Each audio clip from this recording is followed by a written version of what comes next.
Welcome back, everybody, to the Search Show 24/7. This is season 4, episode 2 of Arrow, entitled The Candidate. So let's get right into it.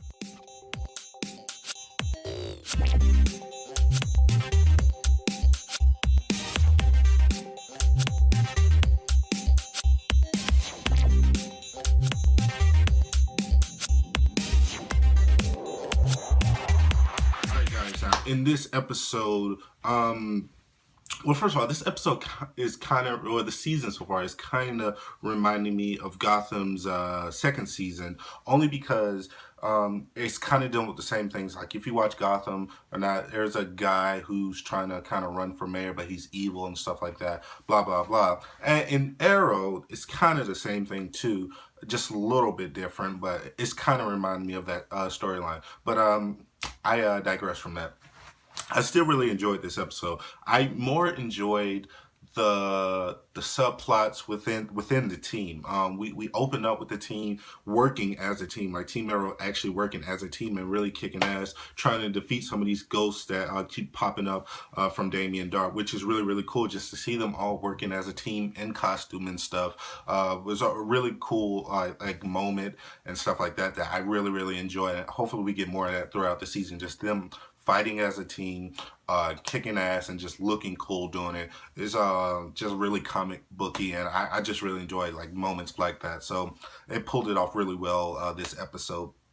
Now, Damien Dark is basically, he's hiring like hitmen and people to kind of take out these candidates who are still trying to run for mayor. A female wants to run for mayor. She's very close friends with the Queen family, so she she takes it upon herself to say, yo, I'm going to be the next person to kind of step up. Since no one else is stepping up, I'm going to run for mayor. And like Oliver and Thea, they already tell like it's a bad idea. People are dying because they keep trying to run for mayor. People are scared, and it's just a bad idea.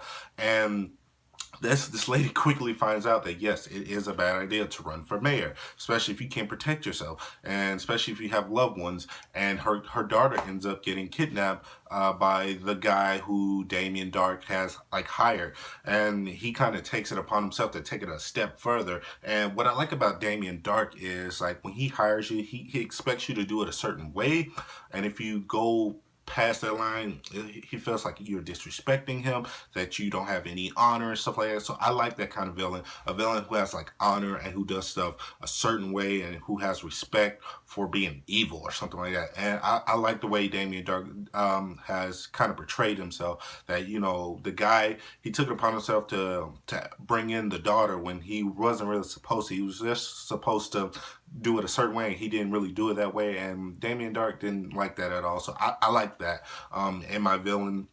And he seems like a very interesting villain.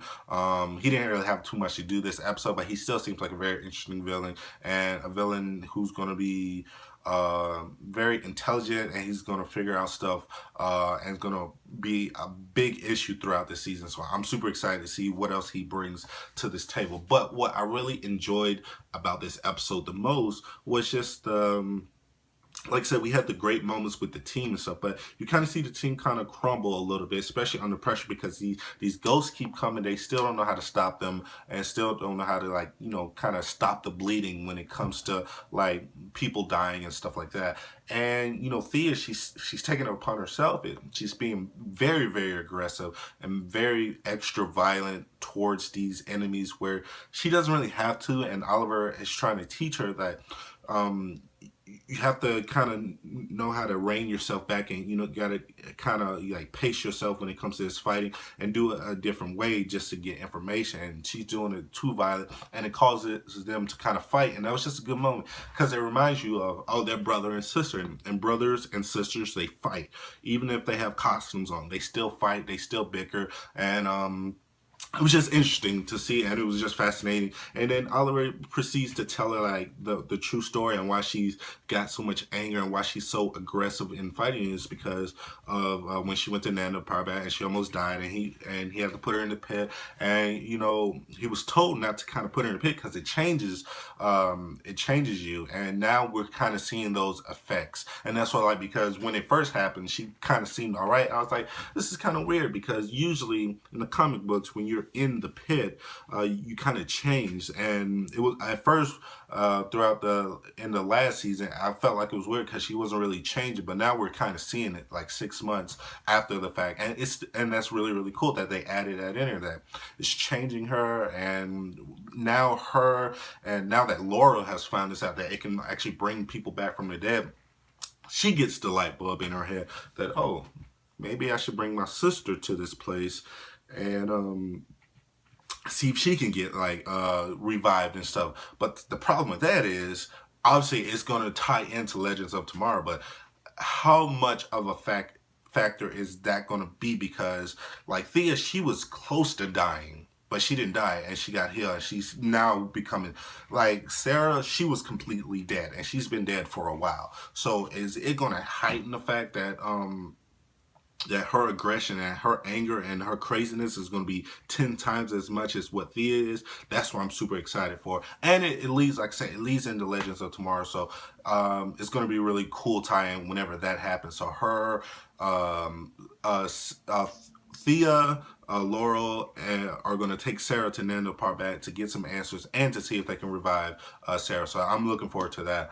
And we get Oliver with this brash decision, like, okay, well, it's not working. People are still afraid. The lady who was gonna run for mayor, she's not running for mayor now because it causes too much problems with her family and stuff, and her daughter almost died because of it. So she pulls out. So Oliver takes it upon himself to say, well, I can protect myself, and I'm a public figure.